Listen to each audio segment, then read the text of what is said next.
ഭാസ്കരേട്ടനും കൂടി പാന്റ് എടുക്കുമ്പോ നമ്മുടെ ഗ്രാമം പാന്റ്സിന്റെ കാര്യത്തിൽ സമ്പൂർണ്ണ സാക്ഷരത നേടും. ഇതെന്താടാ പാന്റ് നീ വാടകയ്ക്കും കൊടുത്തു? അതെ, അടുത്തുള്ള ഗ്രാമത്തിൽ നിന്ന് ആരെങ്കിലും കല്യാണം മറ്റോ വിളിക്കാനായിട്ട് മുണ്ടെടുത്ത് വന്നാല് ഇവിടുന്ന് പാന്റ് എടുത്ത് അവർക്ക് അപമാന ഭീതി ഇല്ലാതെ നടക്കാം. മണിക്കൂറിന് 10-75 പൈസ. എന്താടാ 75 പൈസ? അത് അലവൻസാണ്, വാഷിംഗ് അലവൻസ്. നീ കൊറേ നേടുന്നുണ്ടല്ലോ. ഇത് റോൾഡ് ഗോൾഡാ. അളവെടുക്കട്ടെ? നിക്കല്ലേ. ഒരു പാന്റ് അടിക്കാൻ എന്താടാ കൂലി? കൂലിയല്ല, ഫീസ് 150 രൂപ ഉള്ളൂ. 150 രൂപയെ? ഞാൻ ഒരു 50 രൂപ വരും. അയ്യോ, 50 രൂപയ്ക്ക് ട്രൗസർ അടിക്കാനേ പറ്റുള്ളൂ.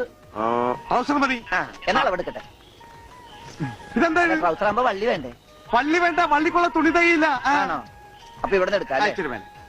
ഇറക്കം ഇത് മതി. അറേഞ്ച്. അല്ല, ചെരുപ്പ് വരെ ഇങ്ങോട്ടെ. ചെരുപ്പ് വരെ അല്ലേ? അല്ല, ചെരുപ്പ് വരാകുമ്പോ അത് പാന്റ് ആവൂലേ? പാന്റ് വേണ്ട, ട്രൗസർ. ചെരുപ്പ് വരാൻ നീളമുള്ള ട്രൗസർ. ഇറക്കം കൂടാൻ നിർത്തി. രണ്ടെണ്ണം മതി. പാന്റ്. ഒന്നുമില്ല. അതെ, ഇന്നീ